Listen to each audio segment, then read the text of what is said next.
إن الحمد لله نحمده ونستعينه ونستغفره ونستهدي ونتوب إليه ونعوذ بالله من شرور أنفسنا وسيئات أعمالنا من يهده الله فلا مضل له ومن يضلل فلا هادي له أشهد أن لا إله إلا الله وحده لا شريك له وأشهد أن محمدا عبده ورسوله لا نبي ولا رسول بعد ثم أما بعد Ikhwatal iman, rahimani wa rahimakumullah. Adalah Nabi SAW telah menyebutkan dan mengkhabarkan kepada umatnya 1442 Hijriah yang lalu bahwasanya umat Islam ini akan terpecah belah menjadi 72 golongan. Dan di dalam riwayat yang lainnya terpecah belah menjadi 73 golongan. Sebagaimana Nabi SAW bersabda, Iftaraqat al-Yahudu ala 71 firqah. Orang Yahudi terpecah belah menjadi 71 golongan. Kulluha halika illa wahidah. Semua 71 golongan ini binasa kecuali satu golongan saja. Waftaraqat an-Nasara ala 72 firqah. Begitu pula dengan an-Nasara, agama Nasara terpecah belah menjadi 72 golongan. Kulluha halik illa wahidah. Semuanya golongan ini binasa. Semuanya golongan ini sesat dan menyesatkan. Illa wahidah, kecuali satu golongan. Kemudian Nabi SAW menyebutkan tentang agama Islam ini. Wasataftariqu hadhil ummah ala 73. Dan umat ini akan terpecah belah menjadi 73 golongan. Kulluha finnar illa wahidah. Maka semuanya berada di dalam neraka. Semuanya sesat dan menyesatkan. Illa wahidah, kecuali satu golongan, yaitu yang senantiasa mengikuti sunnah Nabi SAW dan sunnah para sahabat ridwanullahi jami'ah. Dan ketahuilah jamaah rahmat Allah Subhanahu wa taala, di mana dari 72 atau 73 golongan ini ada sebuah golongan, ada sebuah kelompok atau sekte yang dikenal dengan nama Khawarij. Di mana sekte ini pemahamannya muncul di akhir-akhir pemerintahan Uthman ibnu Affan radhiyallahu taala anhu, yang kemudian mereka bertambah lebih eksis lagi di zaman Ali ibnu Abi Thalib radhiyallahu taala anhu setelah terjadinya perang Siffin tahun 37 Hijriah, di mana terbunuhnya sahabat Uthman dan Ali radhiyallahu taala anhuma. Di antara sebab utamanya adalah munculnya manusia-manusia yang berpemahaman Khawarij, yang kemudian para ulama menjelaskan kepada kita beberapa poin di antara kesesatan sekte Khawarij ini. Yang pertama, jamaah rahmatullah, mereka adalah manusia-manusia yang melampaui batas dalam beragama serta mudah mengkafirkan dan menumpahkan darah manusia.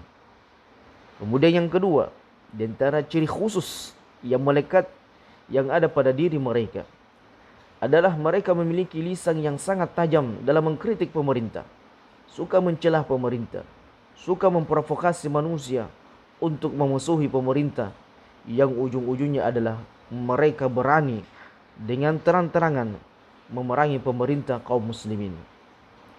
Adapun sifat-sifat Khawarij yang menonjol dari mereka, sebagaimana yang dijelaskan oleh Nabi SAW, yang pertama, sigharus sind.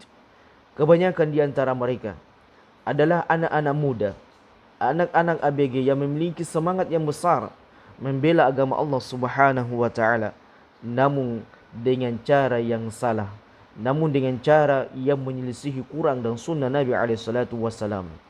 Sangat sedikit dijumpai dari mereka orang tua, para ulama yang memiliki pemahaman yang luas berkaitan dengan agama Allah Subhanahu wa taala, yang bisa membimbing mereka ke jalan yang benar.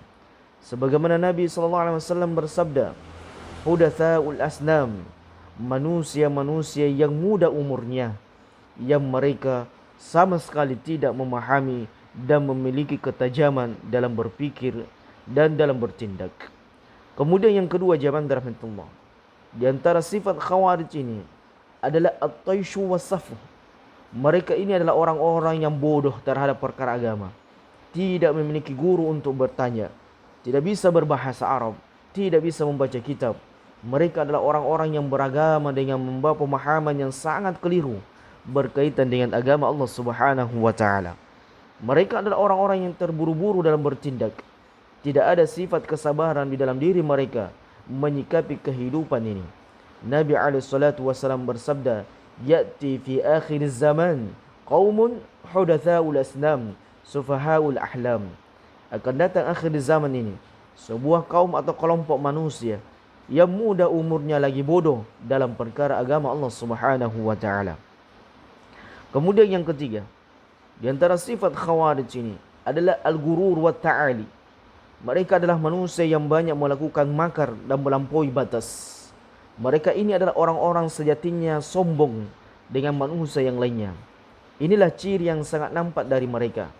Mereka adalah manusia yang memiliki sifat kesombongan di dalam diri mereka. Seolah-olah manusia yang di luar dari kelompoknya adalah makhluk pendosa, pemimpin pendosa, PNS pendosa, aparat kepolisian dan tentara pendosa yang harus diperangi, yang harus dibunuh dan dibantai. Mereka adalah kaum yang tertipu dengan ibadah-ibadah mereka sendiri, yang berbangga dengan majlis mereka, yang berbangga dengan pemahaman mereka, yang berbangga dengan sujud-sujud dan qiyamul lail mereka, sehingga mereka memandang remeh manusia yang lainnya dengan ibadah-ibadah mereka. Nabi SAW bersabda, "Inna fikum qauman ya'budun wa yat'abun hatta yu'jaba fihim nas wa tu'jibuhum nufusuhum yamruquna minad din muruqus sahmi minar ramiyah." Sesungguhnya akan muncul di tengah-tengah kalian kelompok manusia ahli ibadah, ahli ruku dan sujud, hingga manusia pun takjub dengan ibadah-ibadah mereka. Kalian para sahabat akan merasa takjub dengan jiwa-jiwa semangat mereka. Namun bersamaan dengan itu, mereka keluar, mereka menyimpang dari agama sebagaimana anak panah lepas dari busurnya. Manusia yang banyak ibadahnya, kuat ibadahnya, bersamaan dengan itu mereka binasa karena kesombongannya menerima kebenaran. Kemudian yang kelima, jamaah rahmat Allah Subhanahu wa taala, di antara sifat khawarij ini yang paling besar, yang paling mendasar dan merupakan akar dari pemahaman terorisme adalah su'ul fahmi lil Quran. Buruknya pemahaman mereka terhadap Quran. Fahum yukthiruna min qira'atil Quran wal istilal bih. Mereka adalah kaum yang banyak membaca Quran dan suka berdalilkan dengan Quran. Lakin duna fiqhin wa ilmin. Akan tetapi semua itu tidak dibangun di atas pemahaman yang benar, tidak dibangun di atas ilmunya para ulama, para sahabat. Bahkan mereka meletakkan ayat tidak pada tempatnya. Sebagaimana Nabi SAW bersabda, "Yaqra'una al-Quran yahsibuna annahu lahum wa huwa 'alaihim."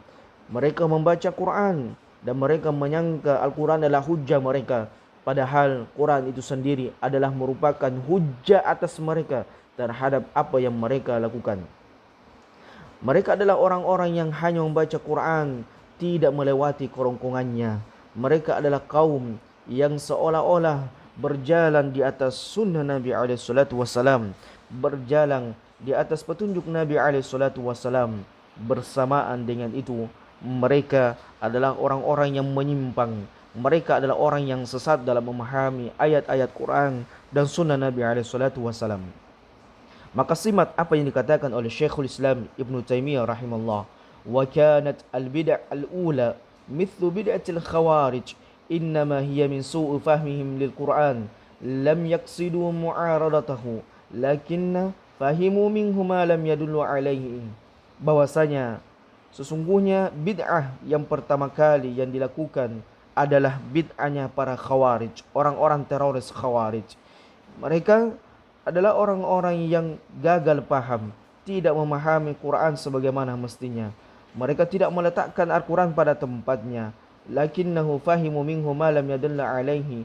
Mereka adalah orang yang memahami Al-Quran tidak sebagaimana mestinya.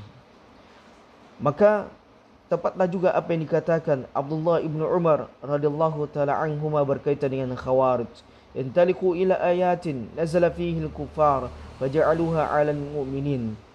Sesungguhnya mereka ini mendatangi ayat-ayat Al-Quran, yang dimana ayat-ayat Al-Quran ini sebenarnya turun atas orang-orang kafir, namun mereka menjadikan ayat tersebut sebagai dalil untuk menghancurkan kaum muslimin yang lainnya.